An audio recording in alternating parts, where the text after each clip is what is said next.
أشرف المرسلين سيدنا محمد وعلى آله وصحبه أجمعين. Chers étudiants, Assalamu alaikum wa rahmatullahi ta'ala wa barakatuh. Tout d'abord, j'espère que vous allez bien et en bonne santé, surtout dans cette période de confinement. J'espère aussi que vous profitez de cette opportunité et investissez votre temps dans des choses utiles. أولاً, ce cours est destiné aux étudiants de première année master hydraulique urbain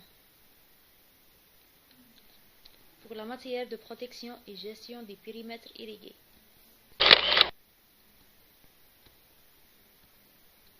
Nous avons vu ensemble dans les mois passés le premier chapitre, généralité sur le sol.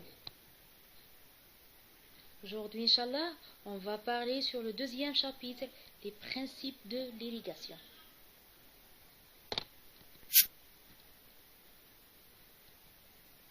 L'objectif d'une irrigation rentable est bien sûr d'obtenir un meilleur rendement. Pour cela, l'agriculteur il doit bien gérer sa conduite culturelle, à savoir le travail du sol, la fertilisation, le contrôle phytosanitaire ou la santé des plantes et l'irrigation.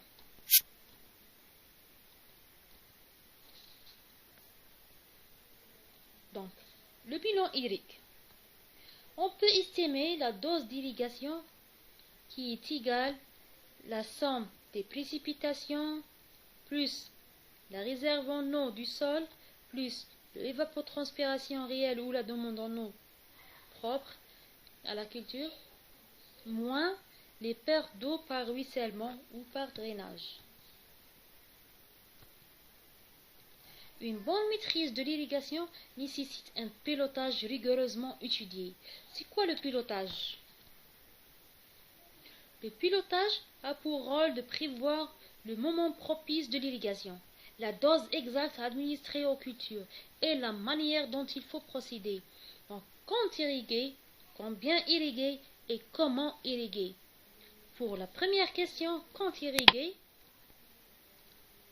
le moment d'irrigation dépend de plusieurs facteurs, dont essentiellement le stade végétatif de la plante.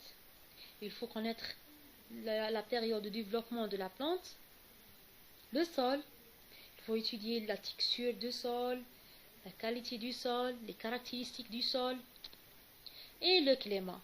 Donc, arroser en hiver n'est pas comme arroser en été.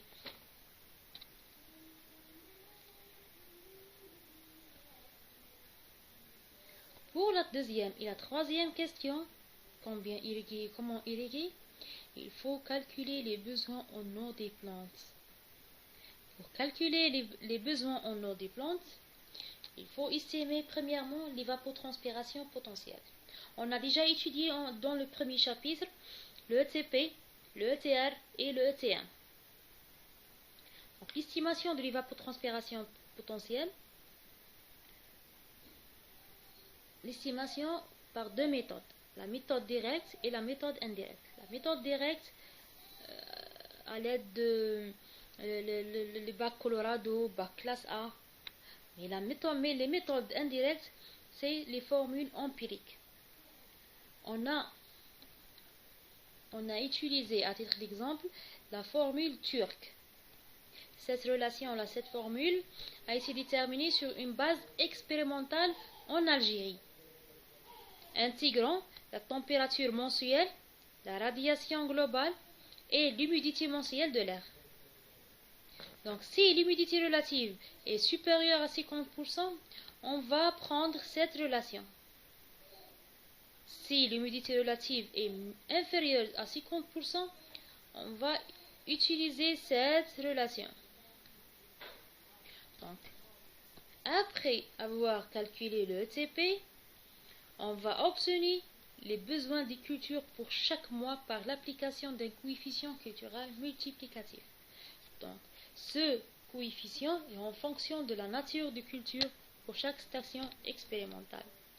Donc, l'ETM égale le ETP fois le KC.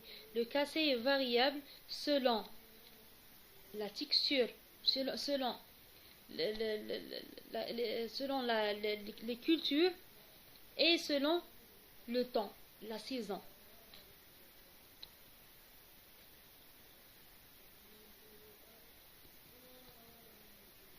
Deuxièmement, les paramètres théoriques de l'irrigation. Donc ces paramètres sont la réserve utile, la réserve facilement utilisable, la dose pratique, la fraction de lessivage, la fraction d'irrigation et le tour d'eau. Premièrement, la réserve utile, la RU. C'est la dose maximale ou la quantité d'eau qu'il faudra apporter à chaque irrigation. C'est la quantité maximale qu'il faudra apporter à chaque irrigation pour recharger le réservoir du sol. La RU est en fonction de l'humidité à la capacité de rétention, l'humidité au point de filtrissement, حد القبول, حد الذبول, la densité apparente et la profondeur concernée. Donc la RU, c'est en fonction de ces paramètres. Après calculer la RU, on va calculer la RFU, la réserve facilement utilisable ou la dose pratique. Cette dose exprime la fraction de l'eau utilisable facilement accessible à la plante. La RFU est en fonction de la RU. La RFU est égale un demi à 2 tiers de la RU. Donc, elle est estimée généralement à un demi de la RU pour les sols argileux et limoneux. Elle est estimée à 2 tiers pour les sols sableux.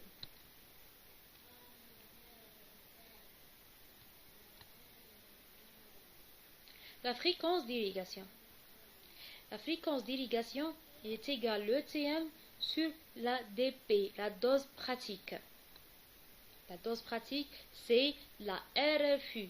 Donc la fréquence d'irrigation est égale à ETM sur la RFU.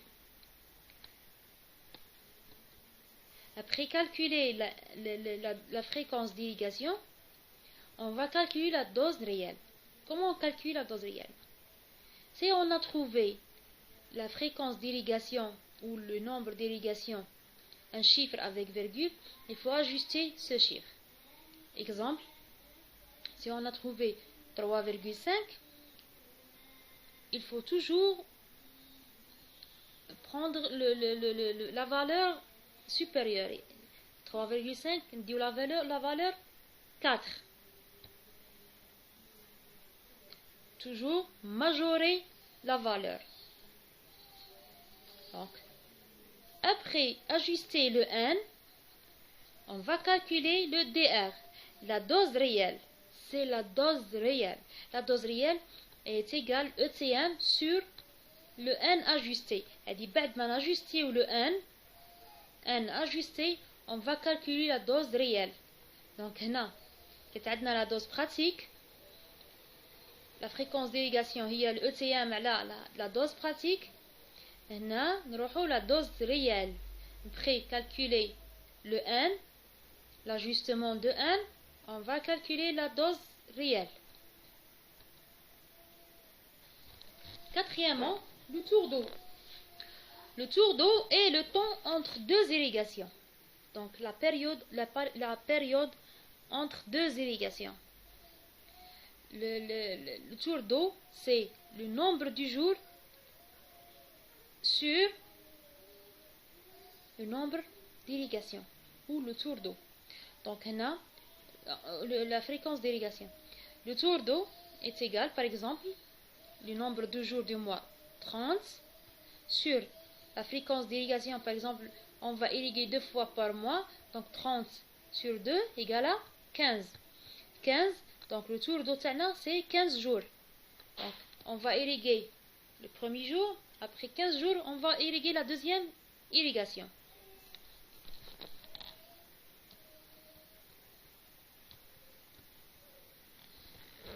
La fraction de lessivage. L'objectif de lessivage est d'éliminer les sels qui se sont accumulés sous l'effet de l'évapotranspiration dans la partie du sol exploitée par les racines. Donc la fraction de lessivage nous permet d'ajouter une dose d'irrigation suffisante pour assurer la lixiviation des sels solubles et permettre un rendement relatif de au moins 90%. Donc, on a la dose réelle, on va ajouter une dose supplémentaire, c'est la dose de lessivage. Cette dose nous a permis de lixivier ou éliminer les sels solubles. Les rahif, la partie du sol exploitée par les racines. يعني احنا يهمنا باش نإليمينيو les sels اللي راهم عندنا في la partie racinaire. Donc, pour éliminer ces sels, il faut ajouter une dose supplémentaire à la dose réelle. Donc, la fraction de lessivage, le pourcentage de la fraction de lessivage, en fonction de la conductivité électrique de l'eau d'irrigation. Donc, l'eau d'irrigation, on va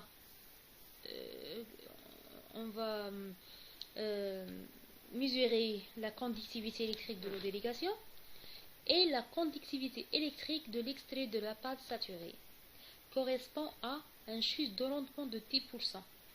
Donc, حنا باش يعود عندنا un rendement de 90%, معناها عندنا une chute de rendement de 10%. Donc, هنايا la fraction de lessivage, il y a la conductivité électrique de l'eau d'irrigation, elle a 5 fois la conductivité de l'eau de la pâte saturée, moins la conductivité de l'eau d'irrigation fois 100. Donc, هنا بعد ما نحسبوا la fraction de lessivage à 10%, on va calculer la dose de lessivage. Après voir la fraction de lessivage pourcentage, par exemple 0,9, par exemple à 10%, 20%, 50%, on va trouver le pourcentage de la fraction. Donc cette fraction plus 1 multiplié fois la dose réelle, on va trouver la dose de lessivage. Donc il y a la dose d'inscription. La dose de lessivage, il y a la dose réelle plus la fraction de lessivage fois la dose réelle. Donc, il خرج la dose réelle كامل مشترك تخرج لنا 1 plus LF fois la dose réelle. كانت عندنا la dose de lessivage هي la dose réelle plus LF fois DR. يعني la dose réelle fois la fraction de lessivage. هنخرجوا la dose réelle كعامل مشترك تبقى لنا 1,1 plus LF fois la dose réelle تخرج لنا la dose finale, يعني la dose de lessivage finale, يعني la dose اللي نسقيو بها finale. Donc هنا في le tableau هذا c'est un tableau de la tolérance et rendement relatif des cultures en fonction de la salinité du sol et l'eau d'irrigation. Par exemple عندنا حنايا la culture تاعنا ولا la plante تاعنا هي l'orange, نديو تاع l'orange. هنا on va prendre la conductivité de la pâte saturée 2,3 du chute du rendement de 10%. هنا عندنا un rendement تاع 90%, يعني عندنا le chute de rendement هو 10%. حنا باش نديو la conductivité تاع la pâte saturée, on prend 2,1. هذا un exemple. Donc toujours نروح حنا le tableau تاعنا. Chaque culture عندها la conductivité تاع la pâte saturée avec le pourcentage. Donc هنا les besoins en eau du culture et la hauteur d'eau en millimètres. Donc حنا كي نلقاو les besoins en eau du culture راح نلقاوها بلا hauteur d'eau en millimètres. Cette hauteur nécessaire pour compenser l'évapotranspiration d'une culture en bon état sanitaire, établie dans un champ de grande superficie. Donc حنايا باش نكمبونسيو les eaux اللي يروحونا par l'évapotranspiration, يكون عندنا une grande superficie dans des conditions de son non limitantes du point de vue de la disponibilité de l'eau et de la fertilité. يعني لازم يكون عندنا la disponibilité de l'eau, تكون عندنا la fertilité الخصوبة تاع التربة et conduisant au rendement culturel potentiel dans des conditions climatiques données. Donc j'espère me rencontrer bientôt, Inch'Allah, dans un autre vidéo et avec un autre cours pour le 3e chapitre, Inch'Allah. إذا ما فهمتوش حاجة تقدروا تتصلوا بيا par email